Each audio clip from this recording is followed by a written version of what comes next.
Ikhwan dan akhwat yang dirahmati oleh Allah Subhanahu wa Ta'ala, Assalamualaikum warahmatullahi wabarakatuh. Inilah kunjungan Irena Center dan Indonesian Commercial Jockey melalui berbagai media di seluruh Indonesia dalam acara Membangun Peradaban Islam dengan siaran radio di Indonesia. Assalamualaikum warahmatullahi wabarakatuh.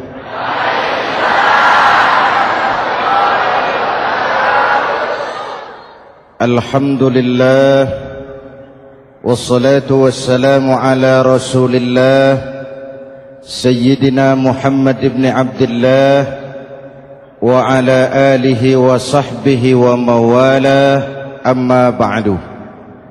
Saudara-saudara kaum muslimin di seluruh tanah air, hari-hari pada minggu akhir Ramadan kita bersama-sama menyaksikan sebuah fenomena tentang pindahnya kegiatan umat dari masjid ke pasar, dari masjid ke terminal, dari masjid ke stasiun, dari masjid ke bandara. Apa boleh buat, itulah wajah kita. Bahwa lebaran artinya mudik, bahwa lebaran artinya baju baru dan makanan. Lebaran berbeda dengan Idul Fitri. Lebaran adalah tradisi yang setiap kita boleh ikutan. Siapa saja boleh ikut lebaran, tapi tidak tiap orang bisa merayakan Idul Fitri. Mau puasa atau tidak puasa, boleh lebaran. Tidak dilarang sama petugas keamanan. Mau ibadah Ramadan atau tidak melaksanakan ibadah Ramadan, boleh ikut lebaran. Tapi tidak berarti merayakan Idul Fitri, karena selalu ada kos dari apa saja yang kita lakukan. Saya mau cerita, mau dengar nggak? Ada dokter gigi, dokter baru. Satu sore praktek, pasiennya 4 orang nunggu duduk jejeran. Dipanggil pasien pertama, diperiksa, berlubang giginya, dicabut tanpa dibius. Namanya dokter baru. Pasien ini teriak, aduh sakit dok, tidak kuat, sakit. Teriakannya keras sekali. Pasien yang 3 orang yang nunggu gemeter, lari semua. Sudah saya dicabut, diobati, selesai, tanya, sudah selesai dok? Sudah mas. Berapa biayanya? 200.000. Loh, biasanya kan 50.000, kok 200.000? Biasanya sih memang 50.000, tapi siapa suruh kau teriak? Yang 3 lari.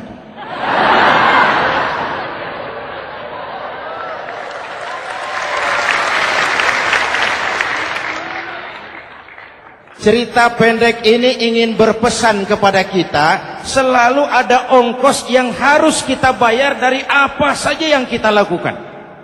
Mau ibadah atau tidak, mau jadi orang baik-baik atau jadi bajingan paling tengik, mau berbuat salah atau berbuat soleh, selalu ada kosnya, selalu ada ongkosnya.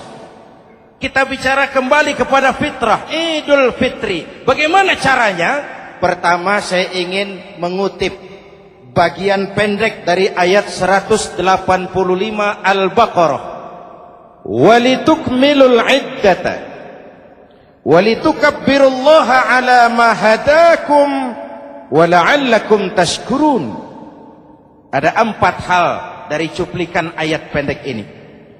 Pertama, walitukmilul iddata, hendaknya engkau sempurnakan jumlah bilangan hari puasamu. Berpuasa sebulan penuh. Sebulan penuh itu bisa 29, bisa 30. Pak, kalau beda pendapat bagaimana? Ada yang lebaran tanggal 5, ada yang lebaran tanggal 6. Hadirin, bagi yang punya kemampuan berijtihad, silahkan melakukan ru'yatul hilal. Bagi yang tidak, lebih aman ikut pesan Nabi. Apa pesan Nabi? Fa iza ikhtalaftum fa alaikum bis-sawadil a'zam ma'al haqqi wa ahlihi. Kalau kamu berbeda pendapat, ikut golongan terbanyak yang benar dan ahlinya. Jadi walaupun banyak, kalau tidak benar dan bukan ahlinya, tidak usah ikutin. Banyak, benar dan ahlinya. Contoh, 100 insinyur berbeda pendapat dengan 10 kiai tentang doa kunut. Yang diikuti pasti 10 kiai, bukan 100 insinyur. Betul? Atau sebaliknya, 10 insinyur berbeda dengan 100 kiai tentang konstruksi jembatan. Yang diikuti tentu 10 insinyur, benar dan ahlinya. Maka yang paling aman, kita punya Departemen Agama. Departemen Agama punya ahli dari MUI, dari Nahdlatul Ulama, dari Muhammadiyah, dari Al-Wasliyah, dari Syarikat Islam, dikumpulkan melakukan ru'yatul hilal. Yang paling aman, dengeri saja pengumuman Departemen Agama.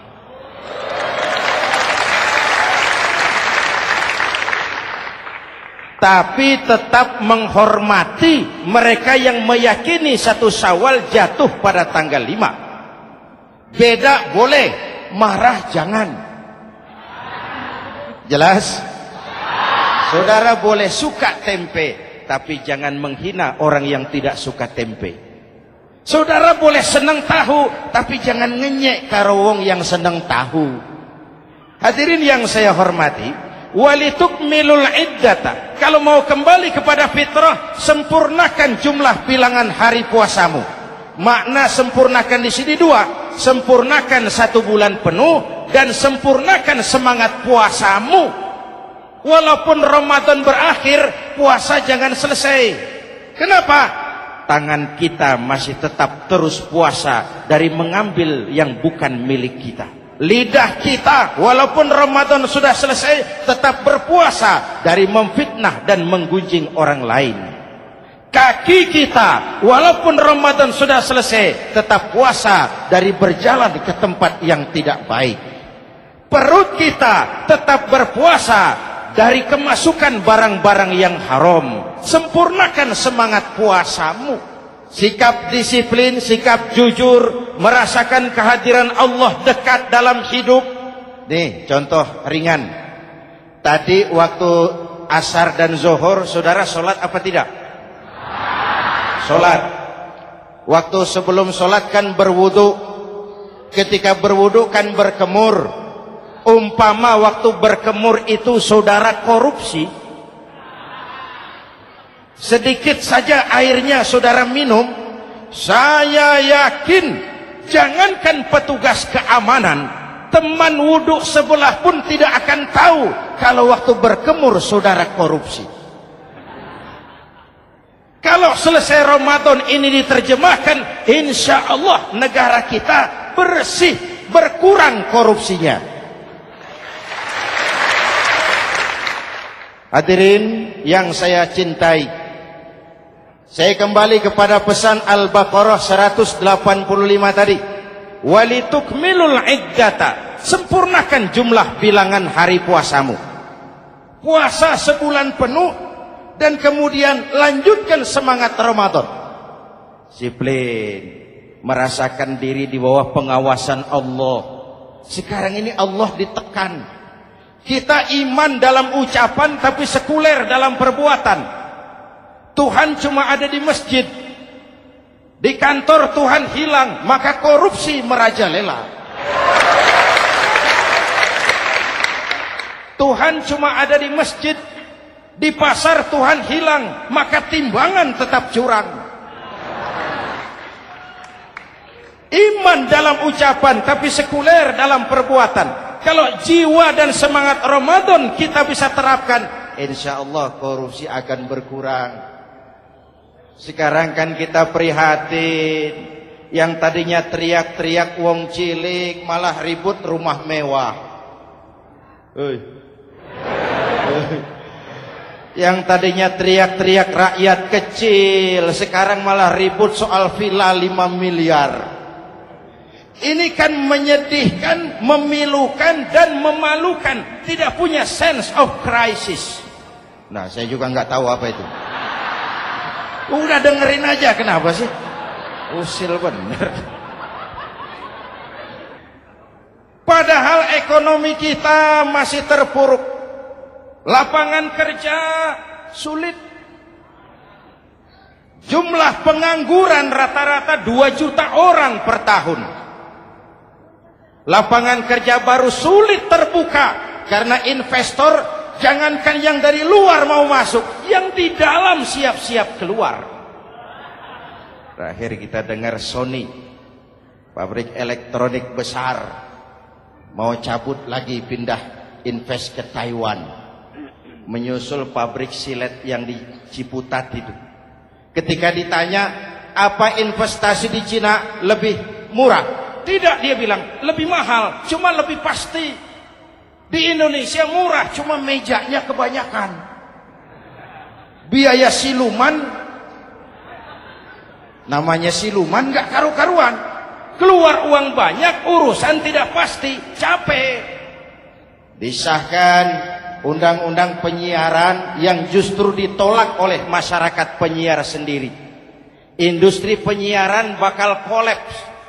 Karena sekarang ini boro-boro mereka industri televisi mau break even point, mau pulang modal, dengan ke depan bisa bangkrut.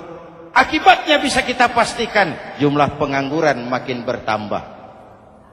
Hadirin yang saya hormati, kita memang setuju jangan terlalu mengadopsi siaran-siaran televisi dari luar. Kita harus punya filter. Tapi pada sisi yang sama, kita juga harus memperhatikan lapangan kerja buat rakyat kita ini. Walitukmilul iddata, sempurnakan jumlah bilangan hari puasamu. Kalau jumlah hari puasa sudah sempurna, tuntunan yang kedua dari Al-Quran, walitukabbirullah, hendaknya engkau agungkan nama Tuhanmu. Takbiran. Takbiran itu bisa sendiri, bisa berjamaah, bisa di rumah, bisa di masjid, bisa di surau, bisa dengan pawai keliling, asal dilaksanakan dengan tertib dan tidak mengganggu lalu lintas umum. Prakteknya yang terjadi, pawai keliling itu mengganggu ketertiban umum, perang petasan, mengganggu lalu lintas. Terjadi macam, ada yang takbiran bawa bendera partai. Innalillahi wa inna ilaihi raji'un. Ini takbir politik. Hadirin yang saya hormati, kalimat takbir dalam kondisi kita, saya ingatkan kepada satu ungkapan Bung Tomo. Bung Tomo, pelaku sejarah, tokoh 10 November yang dikenal sebagai Hari Pahlawan, dalam satu pidatonya saya ingat pernah berkata, andai kata tidak ada kalimat takbir, ini ungkapan Bung Tomo, andai kata tidak ada kalimat takbir, saya tidak tahu dengan apa saya harus menggerakkan putra-putra terbaik bangsa untuk bangkit berjuang melawan penjajah.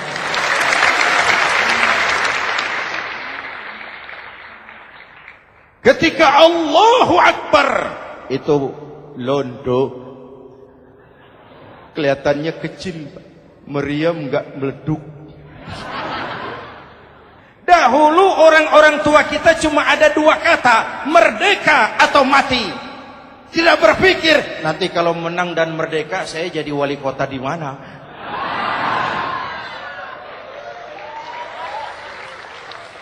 Kalimat takbir, bangsa ini harus bangkit dari keterpurukan. Bangsa ini harus bangkit mengejar ketinggalan-ketinggalannya.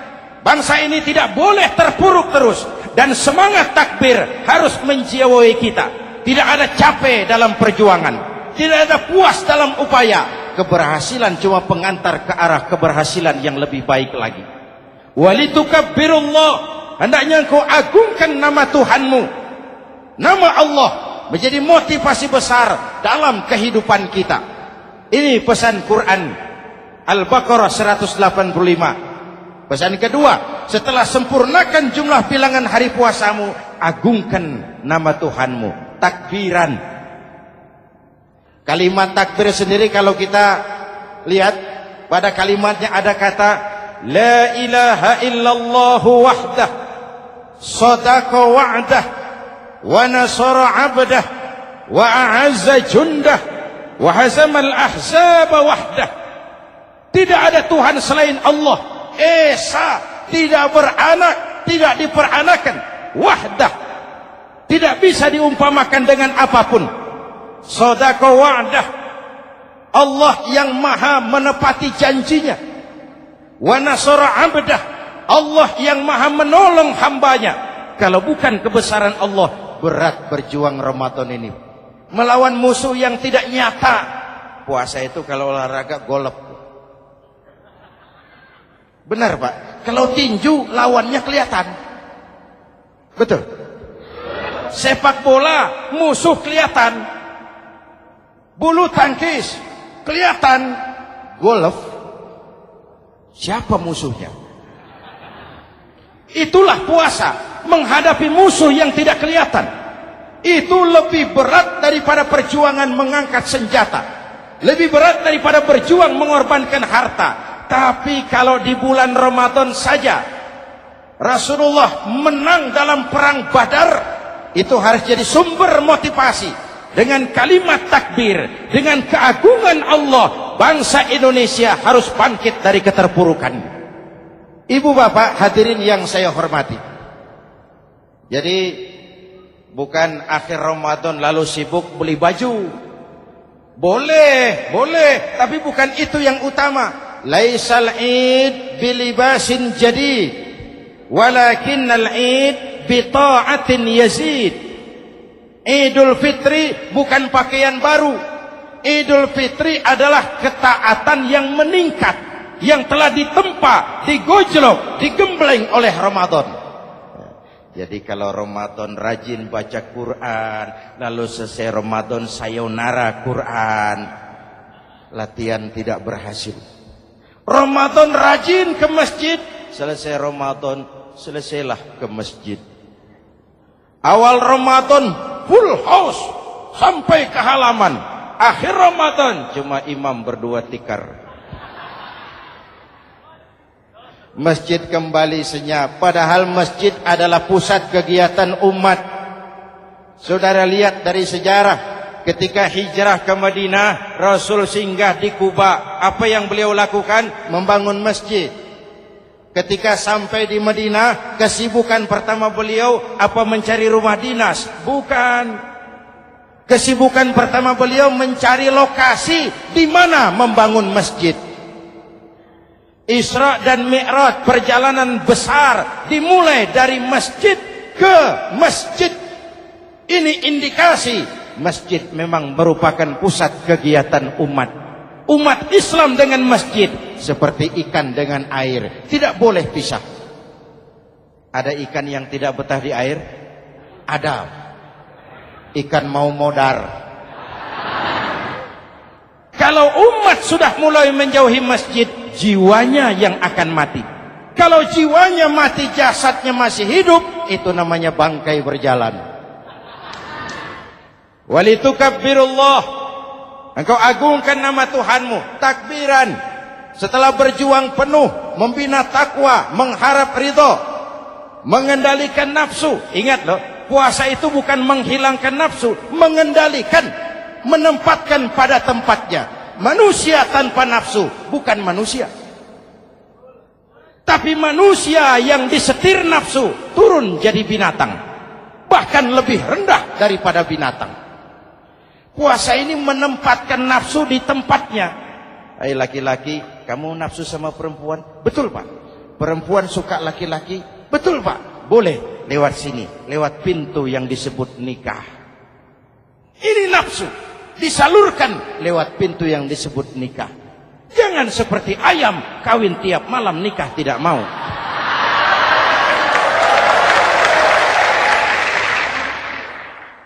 Hai manusia, nafsu kepada materi, kepengen kaya? Iya Pak, boleh. Usaha yang halal, jual beli yang halal. Wa ahallallahu al-bai'a wa harrama riba. Allah halalkan jual beli. Jangan ingin kaya lalu makan renten, ingin kaya lalu korupsi, ingin kaya lalu buka peternakan tuyul. Manusia ingin berkuasa, boleh, tapi tetap punya etika dan moral. Jangan ingin berkuasa lalu fitnah, ingin berkuasa lalu mengadu domba orang, ingin berkuasa lalu menghalalkan segala cara. Puasa menempatkan nafsu pada tempatnya. Manusia yang dikendalikan nafsu lebih puas daripada binatang. Saya punya ungkapan lama, sebuas-buasnya kerbau, makanannya tetap rumput. Saya belum pernah dengar ada kerbau terlalu buas lalu makan roti. Betul? Tapi manusia kalau sudah dikendalikan nafsu, manusia bukan cuma makan nasi, aspal, semen, kertas, minumnya solar, jauh lebih buas daripada binatang. Inilah puasa, arep nguwong ke wong, agar manusia itu jadi dirinya, fitrahnya, jangan dikendalikan oleh nafsu. Kita ini sudah diciptakan fi ahsani taqwim. Masya Allah. Presented by the Integral CJ's Management.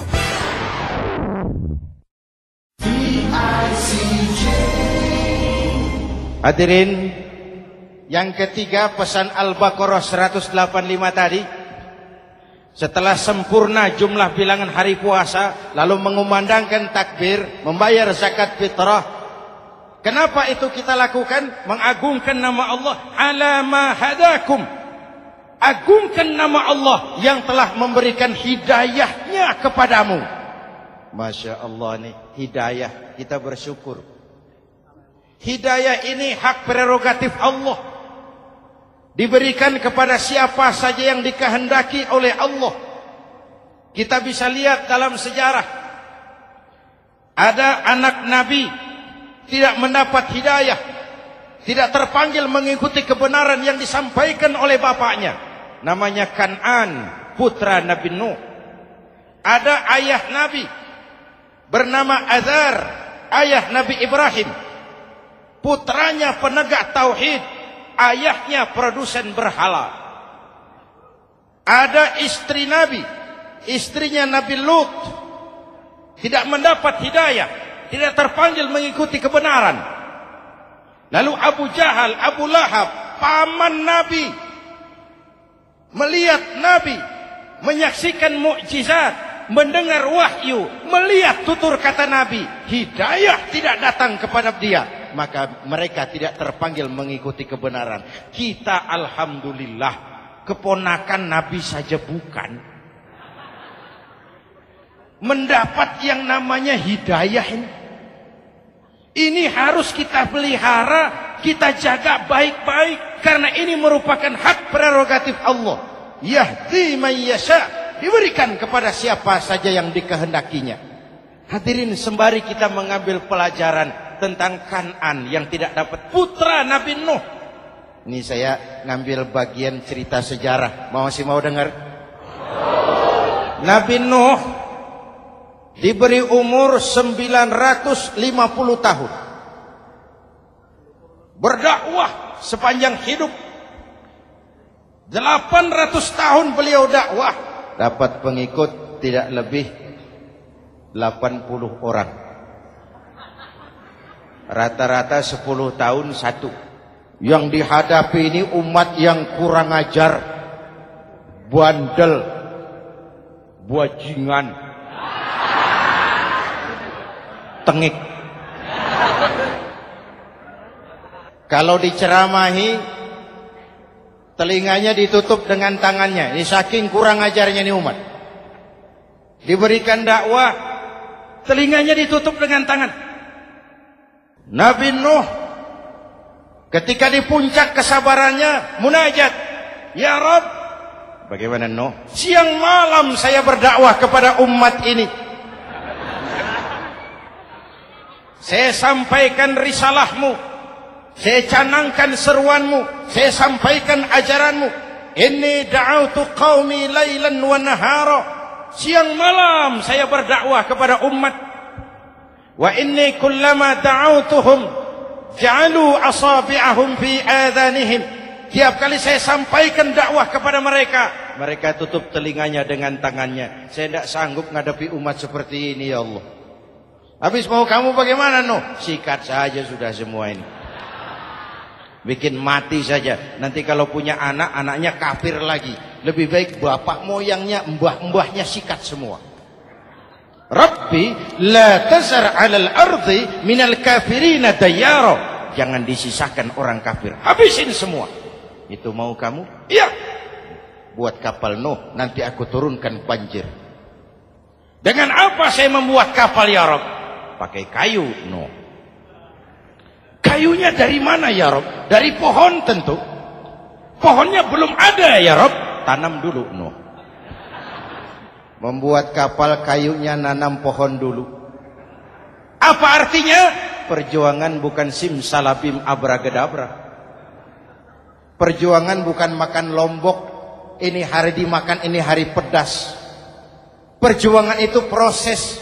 Ada keringat, ada air mata, ada darah, tempo-tempo nyawa. Itulah perjuangan. Sudah pohon ditebang, buatkan kapal di tengah kampung. Umat unjuk rasa lagi. Hoi, Nuh makin gila. Bikin kapal di tengah kampung, mau belayar kemana? Selesai Nuh, selesai ya Rabb. Naik. Orang-orang yang beriman bersamamu, naik. Binatang serba sepasang, naik. Naik Nuh, naik orang beriman, naik. Binatang serba sepasang. Gerimis mulai turun. Setelah kapal semua terisi, Nabi Nuh kontrol. Sudah naik semua? Sudah, Nuh. Mas Bejo, ada? Ada. Mbok Painem, naik sudah, masuk. Oke. Hei. Kanan anak saya ikut tidak naik kapal. Kami tidak lihat Nuh. Turun ke bawah. Ada Kanan. Kami tidak lihat Nuh. Naik ke atas buritan. Kelihatan Kanan tidak ikut naik kapal. Kumpul bersama orang kafir di daratan. Inilah potret kehidupan. Kumpul dengan orang-orang kafir.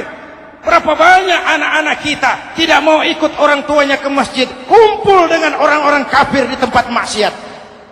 Nuh karena sayang kepada anak, dari atas kapal memanggil, ya bunayyarkam ma'ana. Ya, ini bahasa orang manggil Pak. Kanan, kesini nak, naik kapal sama papi. Ini terjemahan bebas. Jawab Kanan di bawah, tidak mau Pak, saya di sini saja. Jangan nak, Allah sedang murka, akan turun banjir. Kalau datang banjir Papa, sa'awi ila jabalin ya'simuni minal ma'. Saya akan naik ke gunung tinggi yang bisa menyelamatkan saya dari banjir. Kanan naik ke gunung tinggi, gunung pun tenggelam dihantam banjir. Dalam puncak kepedihan, Nabi Nuh akhirnya sadar. Ya Allah, kalau orang kafir tenggelam, memang saya yang minta. Tapi Kanan kan anak saya. Nuh, anggap Kanan bukan anakmu. Wa innahu amalun ghairu salih. Nuh sadar, akhirnya bilang, ana urid wa anta turid, wallahu fa'alun lima yurid. Aku punya kemauan, kau Kanan punya kemauan, Allah juga punya kemauan. Kemauan Allah lah yang akhirnya jadi kenyataan.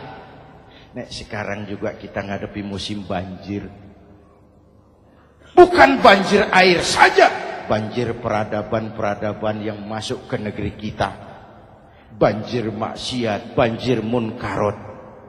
Kalau kita sudah ke masjid, kita sudah naik kapal. Tolong kontrol anak-anak kita. Tolong kontrol tetangga kita. Ayo naik kapal. Banjir.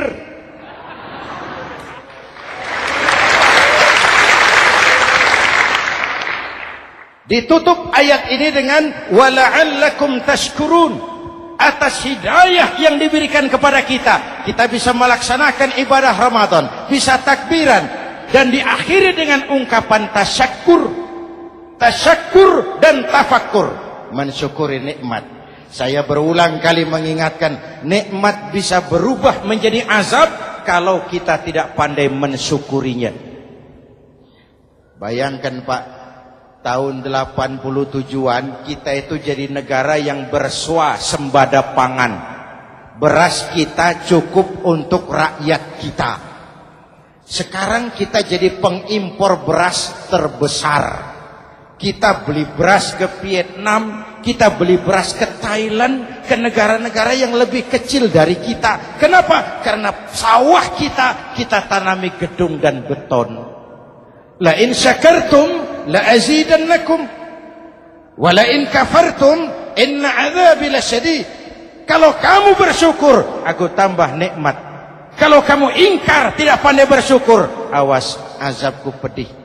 Maka ungkapan saya, orang kaya bisa masuk surga karena hartanya.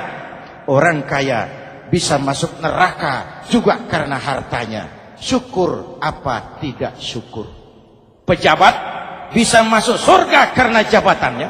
Pejabat banyak yang masuk neraka juga karena jabatannya. Syukur apa tidak syukur?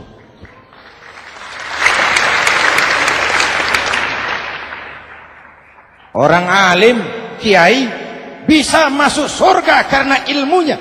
Orang alim pun bisa masuk neraka lebih dulu dari penyembah berhala juga karena ilmunya. Syukur apa tidak syukur? Si jabatan sebagai pemimpin lalu menyadari sayyidul qaumi khadimuhum. Pemimpin suatu umat adalah pelayan bagi umat itu. Pelayan harus melayani, bukan minta dilayani. Selama ini kita memandang jabatan itu jalan pintas menuju kaya. Jabatan itu artinya kekuasaan dan fasilitas. Maka yang lahir rampok-rampok baru.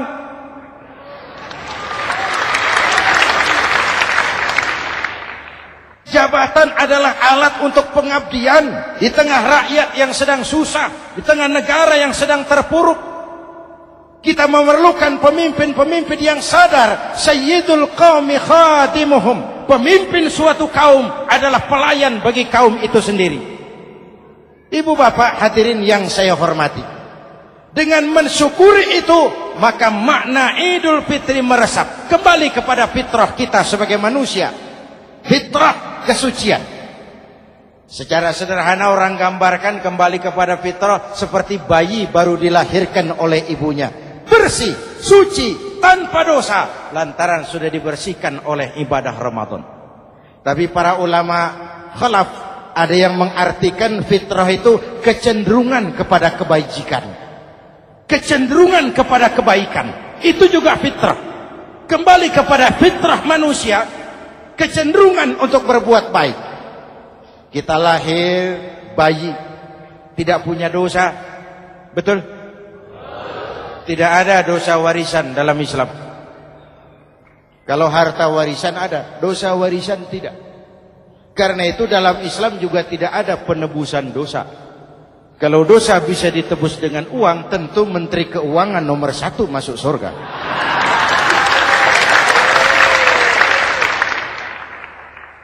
Dosa dalam Islam ditebus dengan taubat. Langsung kepada Allah, sonder calo. Hadirin yang saya hormati, kembali kepada fitrah seperti bayi baru dilahirkan oleh ibunya. Bersih, tidak punya dosa kepada Allah lantaran sudah dibersihkan oleh ibadah Ramadan. Soalnya kemudian kita kan tidak hanya bersalah kepada Allah, kita ini juga bergaul dengan sesama manusia. Betul? Sebuah hadis, sahabat ditanya oleh Rasul, "Atadruna manil muflis?" Saudara-saudara, tahu kamu siapa orang yang bangkrut? Oh Rasul, orang bangkrut yang tidak punya uang, orang bangkrut yang tidak punya harta. Salah kata Rasul. Innal muflisa min ummati, yang bangkrut dari golongan umatku, yang besok di hari kiamat datang menghadap Allah dengan membawa pahala solat, membawa pahala zakat, membawa pahala haji, membawa pahala sedekah pada satu pihak. Sementara pada sisi yang lain sebelah kiri, orang ini juga datang membawa kesalahan karena pernah mencaci maki orang, pernah memfitnah orang, pernah memakan harta orang dengan cara yang zalim.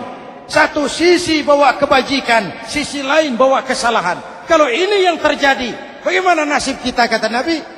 Tuhan, ini pahala solat saya, ini solat yang wajib, ini yang sunnah, rawatibnya, nawafilnya. Datang orang, sebentar Tuhan, apa? Dia memang rajin solat, tapi saya pernah dicaci maki. Hancur nama saya, remuk hati saya. Di dunia saya tidak bisa membalas karena dia lebih berkuasa. Sekarang saya menuntut keadilan. Betul? Ya Tuhan, sini pahala solatmu, kasih orang yang kau caci maki. Tuhan, ini pahala puasa saya, yang wajib Ramadannya, sunnah 6 hari Syawalnya, Senin Kemisnya. Ini Tuhan. Datang lagi, sebentar Tuhan. Kenapa? Dia memang rajin puasa, tapi saya pernah difitnah tanpa benar, dicorengkan arang ke dahi, hancur nama saya karenanya. Saya menuntut keadilan karena di dunia waktu itu cuma banyak pengadilan, tapi tidak ada keadilan. Benar? Benar. Pahala solatmu kasih orang yang kau fitnah. Tuhan, ini pahala zakat saya. Datang lagi, Tuhan, dia memang suka zakat, tapi korupsinya lebih besar dari zakatnya. Nuntut keadilan. Sini, pahala zakatmu kasih. Kalau habis pahala kebaikan, orang yang menuntut masih banyak, diambillah dosa orang yang kita sakiti, diberikan kepada kita. Pahala dipreteli, dosa diberikan. Apa enggak bangkrut? Ibarat orang dagang, modal habis, tagihan hutang datang terus. Kenapa? Orang ini cuma baik hubungannya kepada Allah, tapi tidak baik hubungannya dengan sesama manusia. Karena itu, dalam konteks dengan fitrah, manusia makhluk yang fitrah. Apa fitrah itu? Pertama, manusia makhluk yang bertuhan. Itu fitrah. Mengingkari Tuhan, mengingkari fitrah. Yang kedua, manusia makhluk sosial, zon politikan. Itu fitrah. Kita tidak bisa hidup sendiri. Betapa dan siapapun kita memerlukan yang lain. Maka nuansa Ramadan intinya adalah silaturahmi. Nuansa Idul Fitri, silaturahmi antar sesama kita. Ada baiknya saya ingatkan lagi sebuah hadis. Masih mau dengar? Selesai sholat Id, sahabat mendengar Rasul mengucapkan amin 3 kali. Amin, amin, amin. Ya Rasul, ada apa? Tadi turun Jibril selesai sholat, mau berdoa. Muhammad, aku mau mohon kepada Allah, mau kau aminkan? Silahkan Jibril. Jibril doa, Rasul amin.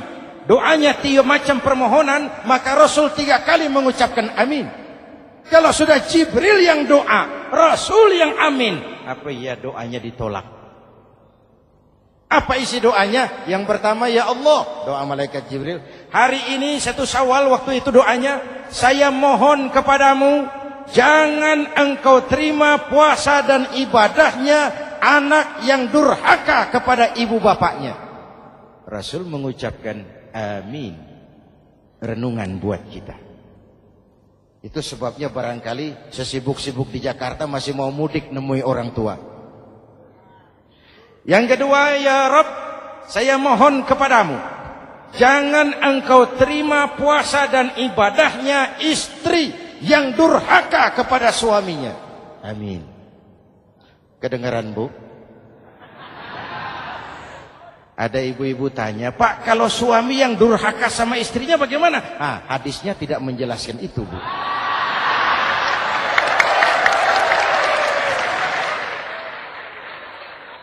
Lo menang sendiri. Yang jelas suami itu presiden rumah tangga, dimintakan tanggung jawab tentang istrinya. Nah istri swargo manut neraka kadut. Ketika pulang Isra Mi'raj saja Rasul bercerita, aku diperlihatkan neraka. Neraka ya Rasul? Iya. Lalu aku lihat isinya kok kebanyakan perempuan. Perempuan. Laki bagaimana? Laki juga tidak sedikit. Cuma kebanyakan perempuan. Ya Rasul, apa mereka tidak sholat? Sholat. Apa mereka tidak ngaji? Oh, rajin mereka sama suaminya. Kenapa banyak mereka di sana? Rasul senyum dan menjawab, hunna yakfurnal asir. Umumnya perempuan kurang bisa terima kasih sama suaminya.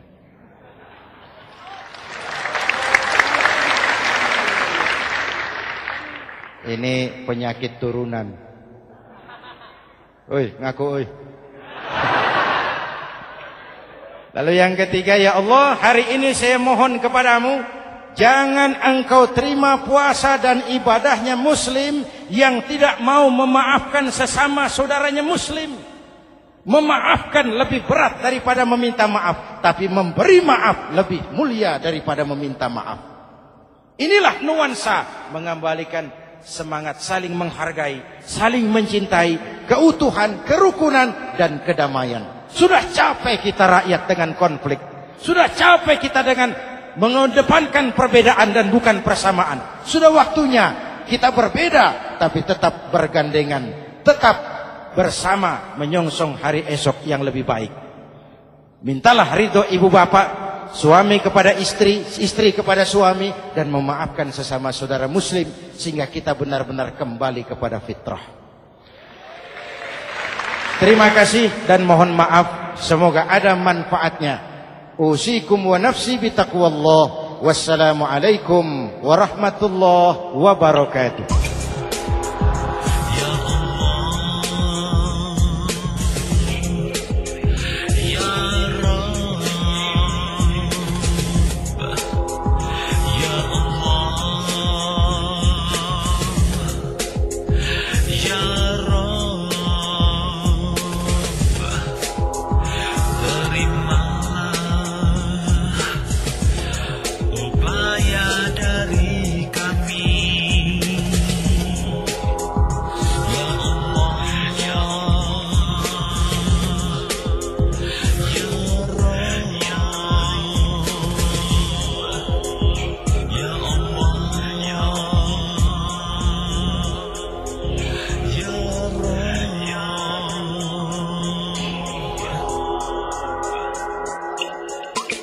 Ikhwan dan akhwat yang dirahmati oleh Allah Subhanahu wa Ta'ala, demikianlah kunjungan kami dalam acara Membangun Peradaban Islam dengan siaran radio di Indonesia.